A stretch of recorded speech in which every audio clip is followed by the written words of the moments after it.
Guys, এখন আমার মার লাইফের কিছু হন্টেড এক্সপিরিয়েন্স শেয়ার করবে। বলো। আমার দিদিমা ছিল। একটু জোরে বলো, তাহলে শোনা যাবে। আমার দিদিমা, আমার মায়ের মা তো আমার দিদিমা হয় না। তো আমার দিদিমা ছোটবেলায় মা বাবা মারা গেছে। আমার দিদিমা দুই দিদার কাছে মানুষ, মানে একজন হচ্ছে সম্পর্কে জেঠিমা আর একজন হচ্ছে সম্পর্কে কাকিমা। নিজের মা বাবা তো নাই। আচ্ছা। তো ওদেরকে বলতো দুদুমা আর আম্মা। এই দুদুমা আম্মা বলে ডাকতো। হ্যাঁ, এরপরে ওদের কাছে এই মানুষ। তারপরে একদিনকে খুব আদরেই মানুষ, যে মা বাবা না থাকলেও মানে এত আদরে মানুষ, মানে সে কল্পনা করা যায় না। দিদিমা বলতে তোমার মার মা না? মায়ের মাই। ওকে। আচ্ছা, এরপরে একদিনকে বলছে যে আগের দিনে তো এমন ছিল, এখানে যাওয়া বারণ, ওখানে যাওয়া বারণ, ওখানেই আছে ভূত আছে, ওখানেই আছে সে আছে। এখন হয়তো আমরা বিশ্বাস করি না, বা যাই হোক অনেকেই মানে এখনো। বা যাই হোক, এখন সব জায়গায় একটা মানুষজন বেশি হওয়াতে, হ্যাঁ, মানুষজন বেশি হওয়াতে এখন এই সমস্ত জিনিসের এগুলো কমে গেছে। হ্যাঁ, আসা যাওয়াটা। তো যাই হোক, সেই সময় ছিল। তো রাত্রেবেলায় ওরা তিনজনেই ঘুমিয়েছে ভাত খাওয়া দাওয়ার পরে, ঘুমানোর পরে। এখন রাত্রেবেলা স্বাভাবিক শীতের দিনে রাত, আর আমার দিদিমা তখন ছোট্ট ছিল, বাচ্চা ছিল, স্বাভাবিক মানে সবার তো একবার বাথরুমে যেতেই হয়। তো মধ্যখানে একবার বাথরুমে গেছে, তো দেখছে যে কি জানি একটা সাদা মতো উঠোনের মধ্যে চলাফেরা করছে। আমার শরীরে লোম কাটা দিয়ে উঠছে। আগের দিনে তো ঘরের মধ্যে বাথরুম টাথরুম ছিল না। হ্যাঁ, একটু রুমের থেকে বাইরে ছিল। হ্যাঁ, মানে আগেরকার দিনে বাড়ির মধ্যে তো রাখতো না বাথরুম, অনেকটা বাইরেই বাথরুম হ্যাঁ, ঘর তো রাখা হয়ে হতো। গেছে। তো অ্যাকচুয়ালি মানে নিয়ম অনুযায়ী, বাস্তু অনুযায়ী ঘরের ভিতর বাথরুম রাখেও না, কারণ বাথরুমের মধ্যে অনেক নেগেটিভ এনার্জি থাকে। তারপরে সো ঘরের ভিতরে বাথরুম রাখতেও মানে রাখাটা অ্যাকচুয়ালি উচিত না। কিন্তু আমরা আমাদের মডার্ন যুগে কি হয়, বিভিন্ন আমাদের ফেসিলিটিসের জন্য, ঠিক আছে মানে সত্যি আমার জন্য ধরো, আমিও যদি এখন আমার নিজের একটা মতো পছন্দের মতো বাড়ি করি, আমিও আমার বাথরুম নিশ্চয়ই বাইরে রাখবো না। তো এখন অনেক বাস্তু দেখে অনেক কিছু করে কাটানো হয়। সবসময় কাটানো হয় যেমন কোনো ব্যাপার নেই, এর জন্যই অনেক ক্ষেত্রেই অনেক প্রবলেম দেখা দেয়, যেটা হয়তো আমরা বুঝি না, আমরা অনেকে ইগনোর করি। তবে বাস্তুটা মানে মেনে চলাই উচিত। আর হয়তো বাথরুমটা আমরা কেউ মানতে পারবো না, তো অন্য দিক দিয়ে কাটিয়ে নেওয়াটাই উচিত আমি মনে করি। চোখ কচলাতে কচলাতে নিচে নেমে গেছে। তো সেই সময় দুদুমা নিচে নেমে এসছে, দোতলার উপরে থাকতো। তুদুমা বলতে ওনার জেঠিমণি? হ্যাঁ, দুতলাতে থাকতো তখন। তো ঘরের ভেতরে তো বাথরুম ছিল না, সিঁড়ি বেয়ে নেমে এসে বাইরে গেছে। তখন বাজে 12টা। তা যাই হোক, ইউরিন টিরিন পাস করে গেছে, ঘুমিয়েছে। আমার দিদিমাও তখন বয়সে ছোট্ট, বেশি একটা বড় না হয়তো। আগের দিনে তো তাড়াতাড়ি বিয়ে হয়ে যেত, আমার দিদিভাইয়ের 9 বছর বয়সে বিয়ে হয়েছে।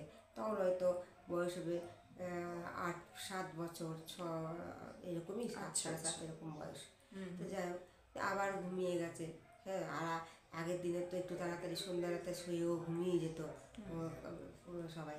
হ্যাঁ, তারপরে কি করবে, ঘুমিয়ে গেছে। আবার আবার যথারীতি 3:30-4টের সময় ঘুম ভেঙেছে। তো বলেছে আমি আবার আমি টয়লেটে যাব। তো বলছে তুই তো গেলি, আবার যাবি? হ্যাঁ। তো তাই, বেশ ঠিক আছে, বেশ চল আমরা যাচ্ছি। তো আমার দিদিমা কী করেছে, ও নিজে নিজেই নেমে চলে এসছে। হ্যাঁ, তো আমার দিদিমায়ের যে আম্মা দুদুমা, তাদের আবার ঘুম চলে এসছে, ওরা কিন্তু ঘুমিয়ে গেছে।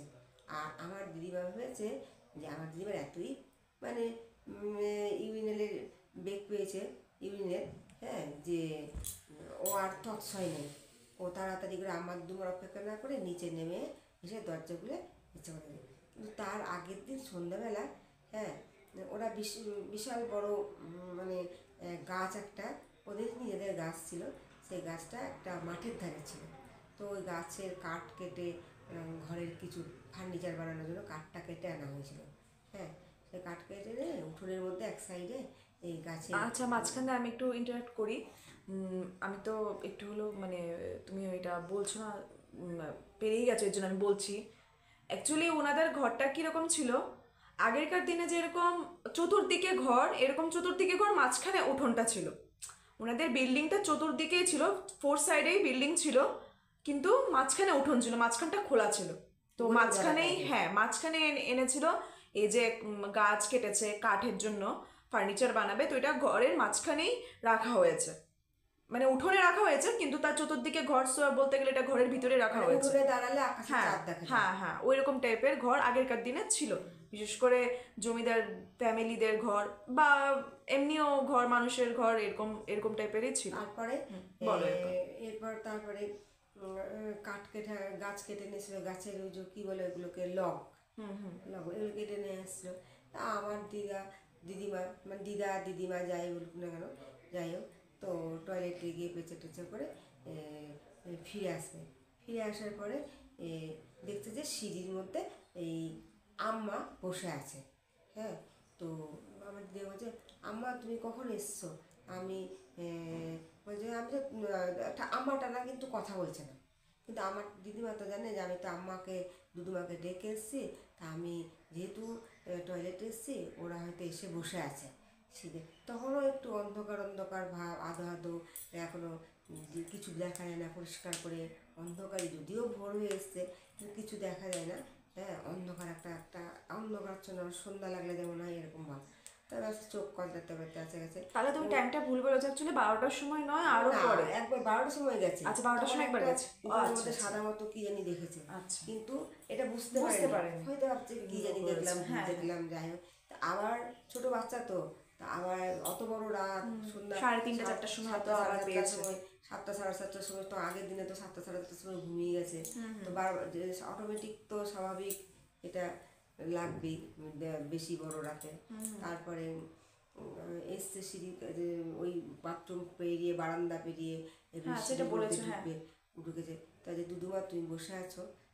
দুদুমা না আম্মা বসে রয়েছে। না, আগে ছিল আম্মা এসেছিল, এখন দুদুমা এসছে। হ্যাঁ, যাই হোক, মানে দুজনের অল্টারনেটমেন্টে একজন কেউ না কেউ হবে। হ্যাঁ, হ্যাঁ, এসছে, ওর মাথাতে হাত দিয়েছে, ওর গায়ে হাত দিয়েছে, চলো না চলো, চলো না চলো আমার সঙ্গে। তো আচ্ছা তুমি বসে থাকো, সকাল তো এখনো হয়নি, তুমি বসে বসে এখানে থাকো, আমি চলে আসছি, আমার ঘুম এসছে, আমি আবার ঘুমাবো।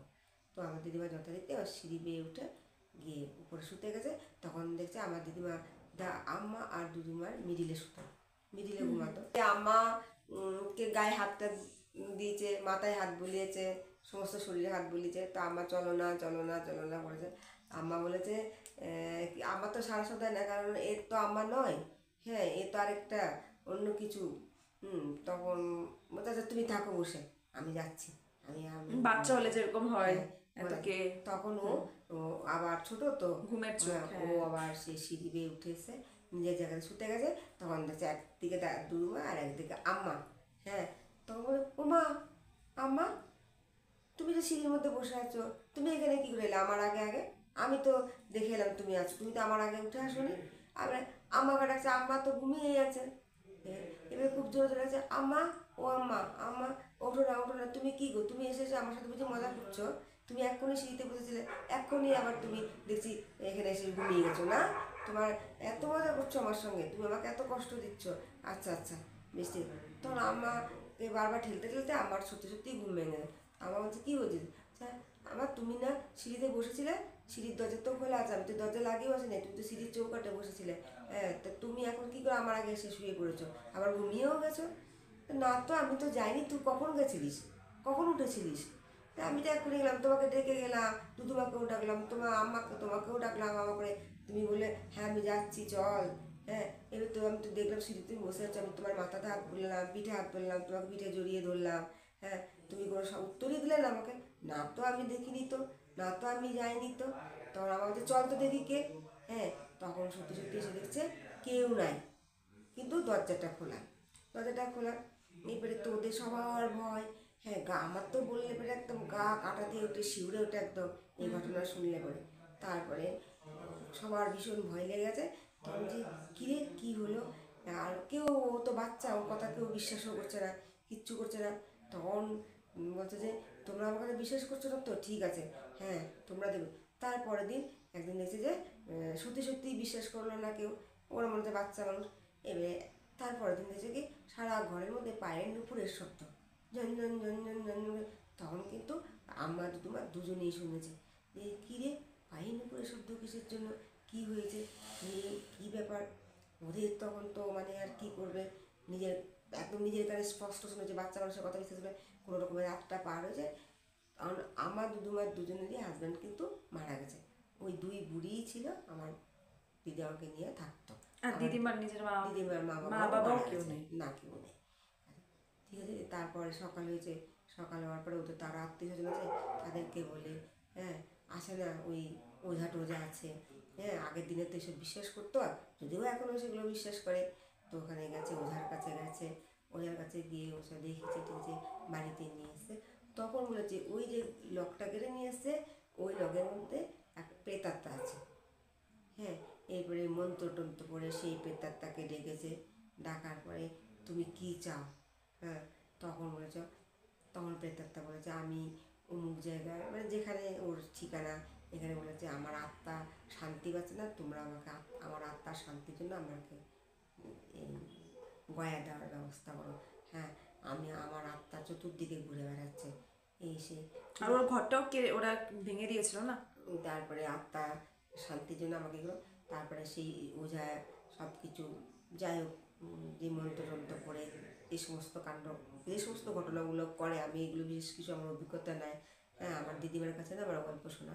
তো যেইগুলো সব করে টরে তারপরে যেই রকম বলেছে পুজো টুজো দিয়েছে, তারপরে গ্রহ পুজো দিয়েছে, সব কিছু করার পরে ওই প্রেতাত্মার একটা গয়া যে বলে এটা পিণ্ডদান করে এসছে, পিণ্ডদান করে এসছে, তারপরে এটা ঘরে শান্তি ফিরে এসছে। এরকম একটা দুটো টুকটাক টুকটাক ঘটনা, কিন্তু এগুলো আমরা বিশ্বাস না করলেও এগুলো কিন্তু আছে এবং এগুলো ঘটছে।